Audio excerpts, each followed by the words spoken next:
Today's events are designed to support employers who are advancing diversity, equity, and inclusion in their organizations, especially those who have signed or would like to sign a workplace inclusion charter. In the communities surrounding Banff National Park, we first created a workplace inclusion charter to systematize the way that immigrant serving agencies and employers work together. But over time, we've been inspired by other workplace inclusion charter creators to explore how we can use this program to help advance equity and inclusion for all Bow Valley residents. Although the Bow Valley Workplace Inclusion Charter doesn't yet include commitments specifically related to the equity of FNMI workers, we hope that through thoughtful and meaningful relationship building with Indigenous community members and organizations in our region, one day soon it will. We haven't been working with Ryze Consulting for very long, but already they've offered us invaluable advice to guide our ongoing journey towards truth, reconciliation, and right relations. So when employers in the Bow Valley region began asking questions specifically about use of land acknowledgements, we immediately thought of Ryze and of this event as an opportunity to begin to answer those questions. And so with that, I'll turn it over to Gillian and Nicole. Take it away. Great, thank you so much, Megan. So good afternoon, everybody. Thank you for participating in this land acknowledgement workshop. It is my honor to be here, and it is with gratitude to be sharing our knowledge with all of you on the importance and the history of a land acknowledgement. My name is Nicole Contois. I am the specialist of Indigenous inclusion here at Ryze Consulting. I would first like to take this opportunity to acknowledge the Indigenous peoples of this land that I currently live, work, and play on.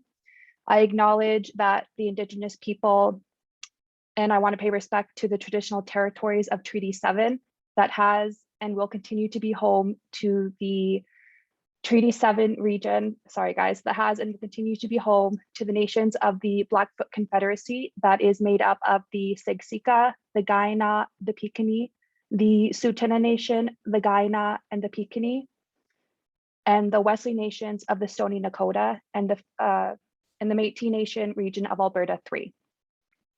From an Indigenous perspective, we are not owners of this land, but we are caretakers, and nothing is to be taken that is not needed. These lands have been cared for and lived on by many different First Nation, Métis, and Inuit, and it is my family's honor to be able to camp and live on this land. As a member of the Métis community, it is also my honor to pass down my heritage to my children and to raise them on this land and to help them become a part of the community that is helping to make this world a better place. From here, I will hand it over to my colleague Gillian, who will give a brief introduction to herself. Thank you, Nicole. And we've heard Nicole's land acknowledgement, and she shared a little bit of personal information about the importance of the land to herself, family. And so I am on Treaty 7. I'm not going to do my full land acknowledgement right now. We'll come and do that a little bit later because Nicole and I want to spend some time teaching first about the importance of land acknowledgements and how you might start to write one, whether it's for yourself and personally or on behalf of your business as well. So I am the Director of Indigenous Inclusion and Strategy at Ryze Consulting, and it's just, again, with gratitude and thankfulness that we're here today having these conversations and passing on a little bit of knowledge. Nicole, if you wouldn't mind sharing your screen and just maybe telling us a little bit about Ryze Consulting.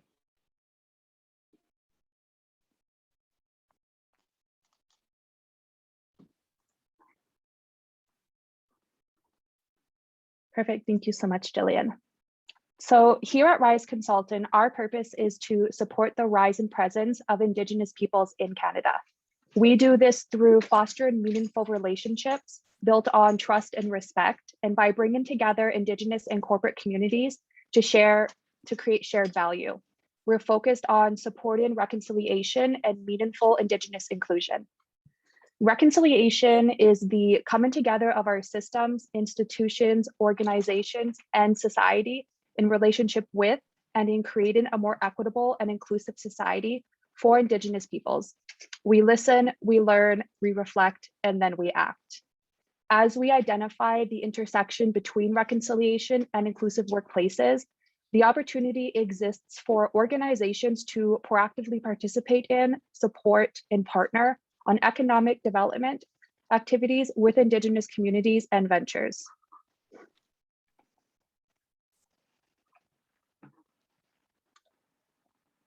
So again, an important step towards reconciliation is a land acknowledgement. So today, we will discuss what a land acknowledgement is, why we share them, how we share them, and when we share them. Gillian will give you some examples of existing land acknowledgements, and from there, we'll spend time in a workshop crafting a land acknowledgement that's meaningful to you. So when talking about what a land acknowledgement is, as mentioned, it's an important step towards reconciliation, but it's also a demonstration of respect for the original caretakers of the lands that we occupy. Land acknowledgements are a way for us to really understand colonialism and the impacts of the attempted genocide of Indigenous people. An acknowledgement of a traditional land and recognition for people of the territory, along with Indigenous perspectives and worldviews, such as the Indigenous view that the Indigenous people have a principal kinship to the land and that Mother Earth is our collective mother. We are guests and nobody owns her. Land acknowledgements can be seen as a statement that recognizes traditional land of the Indigenous peoples who have called and continue to call home long before and long after the arrival of settlers. We need to remember that when doing your research for crafting your own land acknowledgement, that while it's great to research other land acknowledgements, please remember to personalize your land acknowledgement and to do that with intent. As mentioned in my land acknowledgement, nothing on earth is taken for granted. We only take what we need. Indigenous people have a special relationship with the earth and all living things in it. This relationship is based on the profound spiritual connection to Mother Earth. This was an important piece to add to my land acknowledgement because my grandfather was a harvester. He was Métis, and he very much believed that everything is taken and used with an understanding that we only take what we need when we need it, and to care and be aware of how much to take so that we're not risking future generation.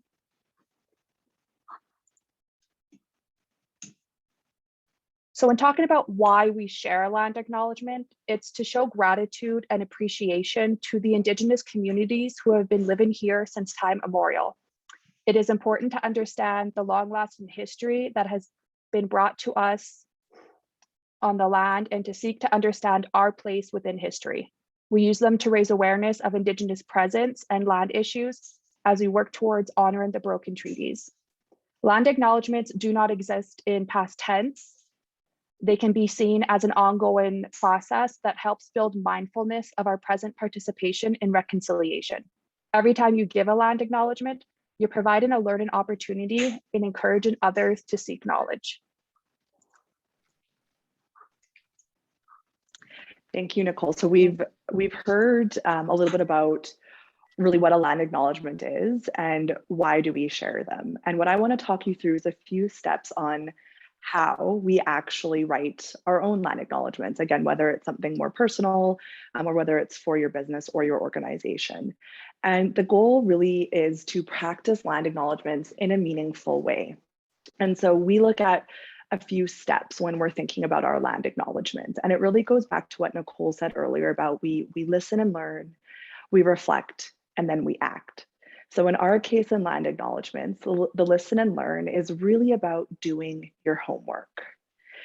So for Indigenous people, we've heard Nicole talk a little bit about that, sort of the importance of the kinship to the land, the Indigenous worldview of Creator and of Mother Earth. And the land is important because that's where their laws, where Indigenous practice, where Indigenous worldview, that really comes from. So the land teaches and provides, and it's important to be grateful for that. So, for me, if I think about the land, my husband's a kayaker, we go out into the mountains, we're trying to grow veggies and crab apples in my backyard. And that's a connection that I have personally to the land. And I'm also a settler and a visitor to Alberta because my family's actually come from the East Coast, from our heritage. And so, acknowledging the land really helps us remember that this was and continues to be. So that present tense, Indigenous land and people's homes. And the guiding values that we consider for land acknowledgements, it's really about humility, being gracious for the land, the respect. So humility, respect, and inclusion. And so the biggest tip and piece of advice that we can give is before you create your land acknowledgement, do some research into the Indigenous communities that occupy the land that you're gathered on. Right? Understand their history, understand the treaties, understand the pronunciation of the names. These are all different languages. There's so many different languages with Indigenous community. We are learning a new language when we're pronouncing traditional names.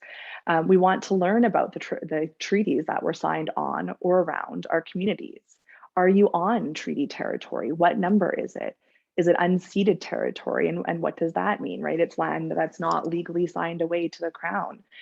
Is it part of the Inuit and Métis homeland? And the pronunciation is really important. So if you're unsure, there's a few things that you can definitely do. Google's your friend.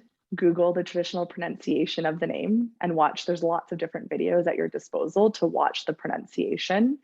Go on the community's website and just see, do they have phonetic spelling? Do they have a recording or video that you can watch where someone is talking about the land? If you do know someone in community, you can consider respectfully asking them, but certainly do some work up front first. And a really neat tip that was shared with Nicole and I a couple of weeks ago, you can call the community, you can call their office number, you can call the ECDev organization or the employment office after hours and actually listen to the recording, because then you're hearing the pronunciation as well from community. And then our second step is all about self-reflection. And so self-reflection, it's an important part of reconciliation and then of creating a very meaningful land acknowledgement. So this is your opportunity to deep dive and understand what's important to you about your land acknowledgement, about the land that you're on. What's your end goal? What does it mean for you to gather on this land? Reflect on, how did you come to be on this land? Where did your ancestors come from? What does that mean to you? How did your office decide to headquarter or to open up shop? If you're a hotel, do you operate outdoor tours, and what does that mean for your company? And are we grateful for that? And lastly, really think about, what do you hope listeners will gain or learn from hearing your acknowledgement? And our hope and belief in sharing land acknowledgement is that you're really sharing and passing knowledge from one person to another about the land. And then the third step in writing a land acknowledgement is actually taking action. Our calls to action, they say that Canadians must do more than talk about reconciliation. We have to learn how to practice reconciliation daily in our communities, in our families, in our places of worship, in our workplaces, in our schools.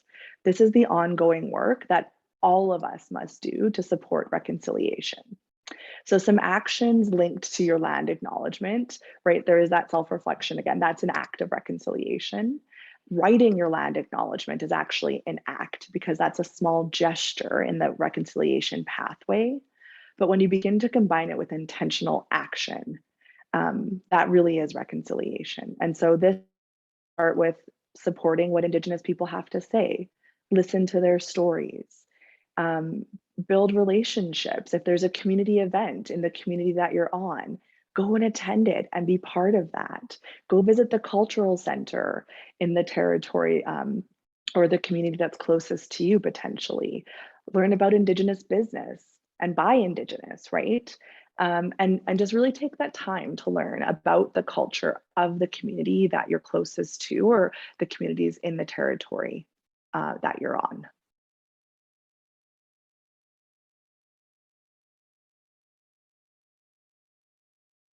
Nicole, you're on mute. Sorry about that. Thank you, Gillian. So let's now talk about when you share a land acknowledgement. So land acknowledgements can be shared as often as you like. They can be shared at the beginning of events. That could be formal events, conferences, ceremonies. This provides us with an opportunity to share knowledge with the participants of these events. When you are sharing a land acknowledgement, you need to remember that it takes time and intent.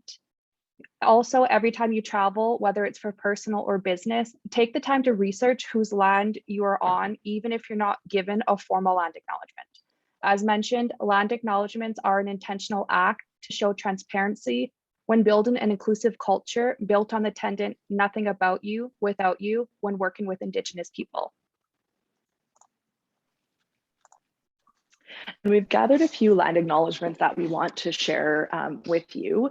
We wanted to show you a few different examples from businesses, when it might be virtual or even an email signature, just so you can start to see what that could look like. There we go. This is my land acknowledgement. So Nicole's already acknowledged the people of the traditional territories of the Treaty 7 region.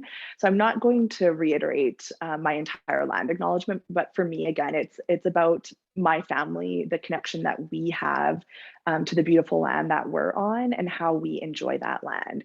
I think we heard Nicole's, again, personalization about camping, that connection to the land, her history of her grandfather harvesting the land, and really giving kind of back from what he received from that. So these are, again, really kind of personal that you can bring into a land acknowledgement. We also suggest Googling your land acknowledgement to make sure maybe you're not, it's not word for word from somebody else's, and again, that it's kind of unique to you or your business. You're frozen. Oh, there we go.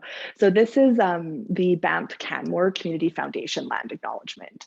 And I've bolded a couple of different things. What I really want to do is sort of show you how it could look a little bit different, how it might relate back to either the organization or their own reconciliation pathway and commitments that they've made. So here they're talking about their efforts to promote reconciliation and create belonging for all. And then certainly live and work in this beautiful place. And that's on the traditional territories of Indigenous peoples who have lived and traveled through these mountains for thousands and thousands of years. They also look to the nations to the west and the Shuswap and the Ktunaxa, in addition to the Treaty 7 First Nations. And this is the town of Canmore. So again, located Treaty 7, but what they talk about is in the spirit of respect, reciprocity, and truth, we honor and acknowledge, right, this area, and we commit. So they have a commitment, but only do this if you're actually doing something. Don't throw out a commitment if it's not there yet, but they're committing to work to live in right relations and advance truth and reconciliation. Here we have Calgary Foundation land acknowledgement. They've been on a reconciliation pathway for years now, and they're very strong in what their commitment is. And so they're actually using the traditional Blackfoot name for Calgary, the Mohkinstsis, and they're honoring both the traditional territory and the oral practice, because oral history, oral storytelling, oral practice is so incredibly important to Indigenous community. And then they talk about their sacred gathering place to demonstrate and engage in leadership and reconciliation. And I think we have time, we do, Nicole. We have a short video. This is a 2-minute video from the Calgary Foundation, where they have Indigenous people and elders sharing the importance of land acknowledgement.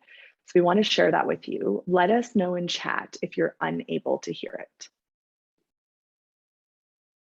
With MailChimp, you can design beautiful marketing assets in no time at all, thanks to MailChimp's AI-powered creative. What is land acknowledgement?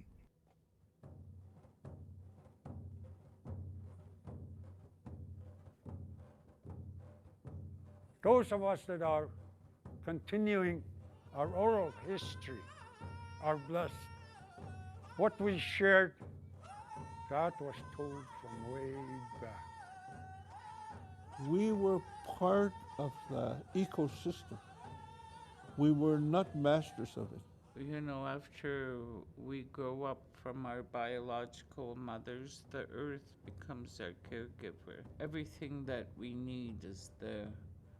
We were raised to believe that everything has a spirit and that everything around us is alive and has a purpose. The spirit of the land and our spirit. You can't separate land and people.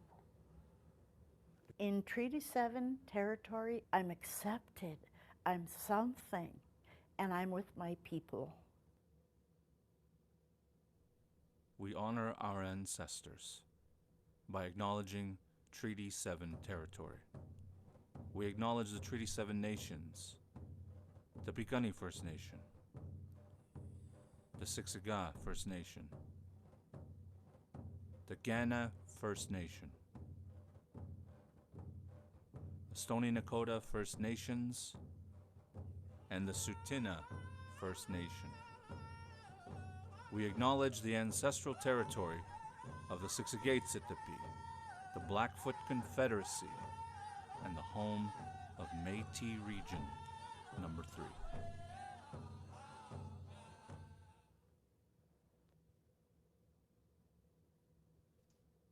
Thank you, Nicole. We can share the link in the chat. There's also a longer version that has more story, more connection, and really tells again the importance of connection to the land. And so in that video, we hear things like, you know, we don't own, and it's creator and the connection and the spirit that's around us.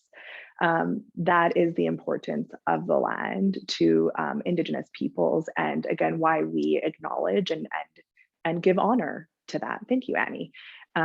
We have Annie Corver here as well, our founder from Ryze, dropping the links in the chat. This one here, Canmore Museum Land Acknowledgement, and I wanted to share with you specifically because of the connection of really what a museum does, right? When we think about history, education, their sort of core competencies or strengths, and their land acknowledgement is actually written in a way that fits who they are. And so they talk a lot about that history. I love the reference to UNDRIP. And so the United Nations Declaration on the Rights of Indigenous Peoples, it's the framework for Indigenous peoples accepted around the world. And so they refer to that, and they talk about the relationship to the land that was further declared by the National Indian Brotherhood, which is now the Assembly of First Nations, the AFN, and in a Declaration of First Nations. They talk about the history, the longstanding connection, and what's really neat in that second paragraph is treaties. They actually give the sort of a little bit more history on when it was signed, right, and by whom, with both the British Crown and the First Nations, nation to nation. So I thought this one was just a neat example to share. This one, Nicole and I picked out because it shows, if you're virtual, what a land acknowledgement could look like. And so this one acknowledges their meeting on a virtual platform, again, reaffirming the commitment to relationship, and recognizing coast to coast to coast, the ancestral and unceded territory of the Inuit, the Métis, and the First Nations people.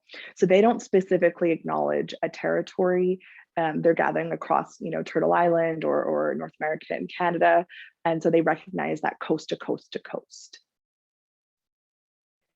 And the last one that we wanted to share before we get into our practice. So this is actually my email signature. So my family, they are from the East Coast, which are the unceded traditional territories of the Beothuk and the Mi'kmaq. And so that's where we have come from. And today I'm in Treaty 7, again on Mohkinstsis in Calgary.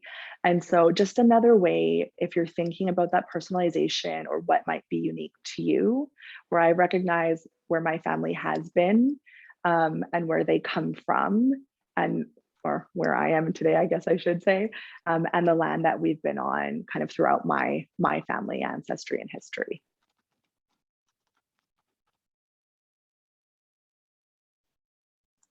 Great, thank you so much, Gillian. So from here, we will be breaking out into 2 separate breakout rooms with Gillian or myself, where you will spend time crafting your land acknowledgement that's meaningful to you. You should have all received this land acknowledgement worksheet that's shown on the screen. Please use this as a guide when you're crafting your land acknowledgement.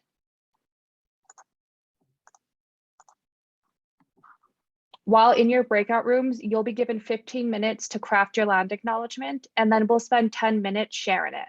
If you're comfortable, please feel free to either share your land acknowledgement in the chat or by coming off mute and sharing it with the group. The final 5 minutes will be spent in reflection, where you'll be able to ask any questions that you might have. Get into breakout. Unless you've clicked your button already because you're fast, I just want to pause. And are there any questions before we head in together? I see a head shake. No, fantastic. If you have questions, we can also do that in the breakout.